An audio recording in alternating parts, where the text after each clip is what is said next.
Valuemama. Okay.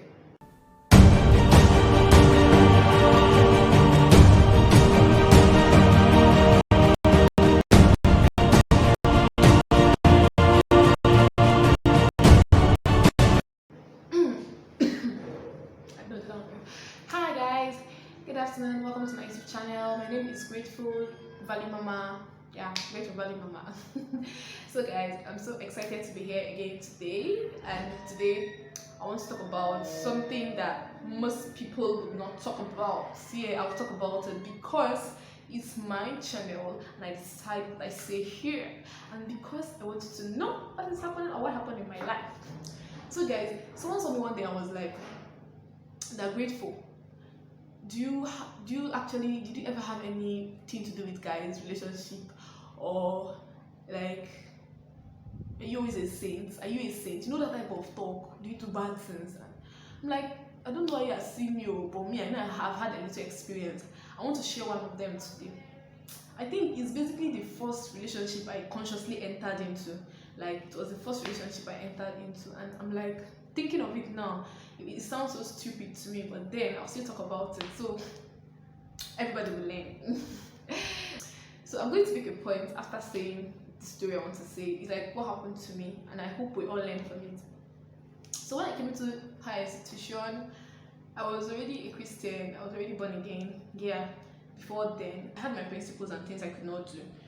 When I came into university, I had my principles and things I could not do because I was Christian, and then, you know, values inculcated from home. So we came into university with that whole, when you get there, be focused, don't follow man, don't chase boys, don't do this, you know, the type of thing now, advices, and it was cool. Yeah, you know, it was cool.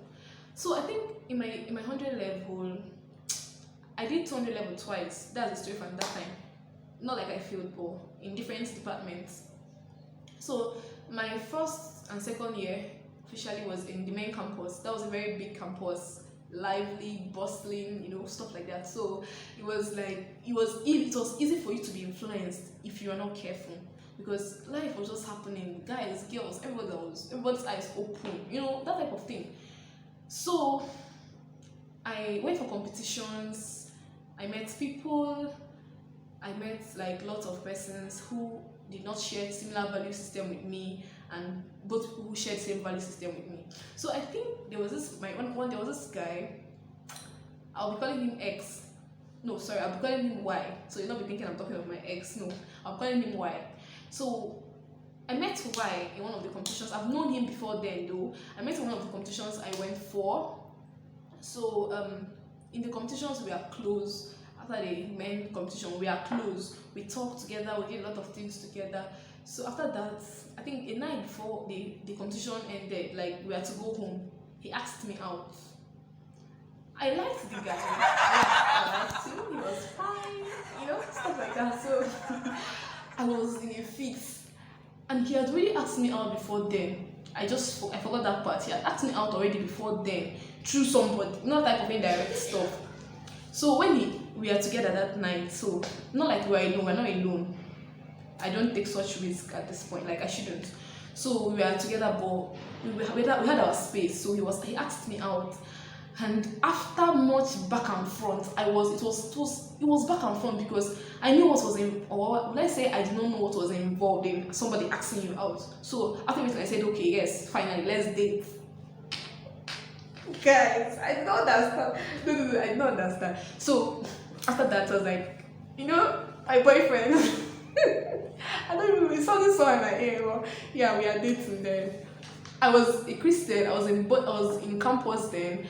I go for fellowships and everything. But then, this was one thing that I felt I could handle in a godly way.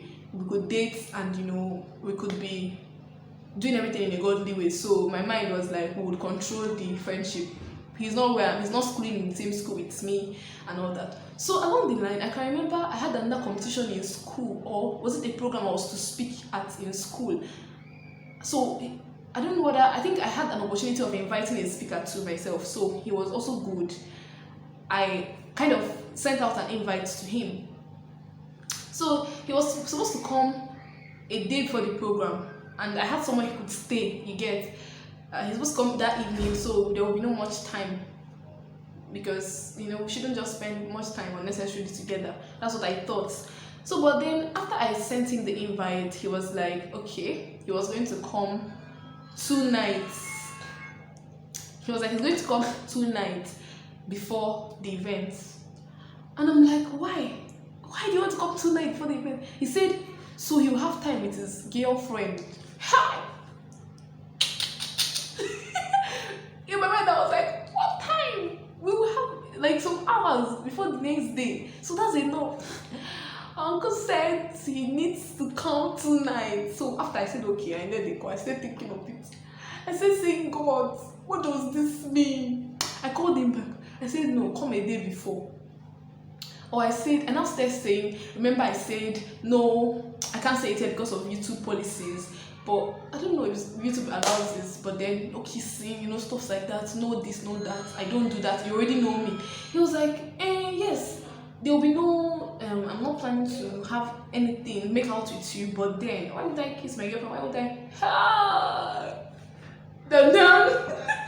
In my head I was like, wait though, do you think if you allow this guy to start up this thing, do you think you will be able to control it? Like, this story is not sounding interesting, but it was a very interesting episode. After that I was not like, after he said, but at least we can kiss, I said, because it was not looking like he was looking like I was not cooperating with him and his girlfriend in his own mind. And every other person, when you have a girlfriend, you should be able to be relaxed, relax with her, do anything, those type of things. So he was like, hey girl, this is what is normal. So I was like, okay, fine, kissing, no problem. After I dropped the call, my mind started shouting, grateful you can't do it, grateful this is not for you, grateful this is not this is not that. I called my mentor, I texted him, I told him what happened. I just texted him and told him, sir, I'm in a relationship and the guy wants to do this.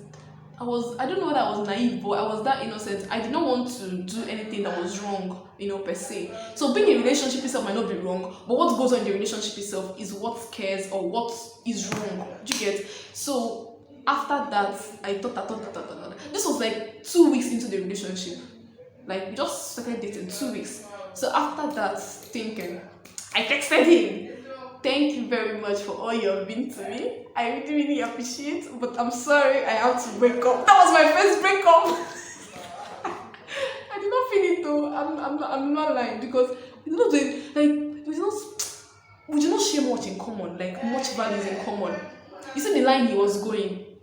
It's not like he was just all the whole bodily or sexual stuff type of being, but then it was a little bit normal for the type of things to go on in a relationship, or the type of relationship that he thought of, you get. So after that, I came back to my senses and I was like, grateful. Do you see it? This is not for you. And this is one thing that most girls, like, I don't know why we just even don't get this. You're entering into a relationship with someone and then you come up and he's asking for or whatever, and you're saying, what do I do? What do you do? What were you looking for when you entered that relationship that was not leading with marriage? See, it's different between that you're courting somebody, courtship, and you're dating somebody. I don't know if you get what I'm saying, but then I'm saying if you're a youth and you must enter into a relationship, it should be someone that shares the same value system with you. A born again Christian, if you're a born again Christian, yes, because you can't be dating someone who doesn't share the same value system with you and you're expecting to abide by your rules. No. There are no rules in such relationship, right? So guys, basically the point I was trying to make here is that, guys, don't overdo. Don't go into something that you can't finish. Don't go into something that that your spirit man would not be happy with. Some relationships are very toxic. You don't learn, you don't get anything valuable from them. Your personal life is not growing. What happens is you're just drained. Your energy is drained. Every time you're done with a conversation or you're done with an appointment, you're tired, you're messed up, you feel guilty. That's not what God wants for you, and that's not what you need for yourself. You need something that can keep you mentally charged, something that can keep you spiritually charged, and something that can keep you going even when you're not in the relationship. Something that when you leave, you say, yes, actually, I really, really loved something from this. I don't know if you've gotten anything from this relationship story I just told you, but guys, that was my first relationship, and it ended after 2 weeks. So like this now, you see me, I cannot enter any relationship without my sense again. You see, I learned something from that one. So guys, Thank you very much for staying tuned. I know you learned one or two things. Don't forget to subscribe to my YouTube channel. Okay, so I really, really love and appreciate every one of you for staying true and staying cute. Thank you so much, and God bless you. See you some other time.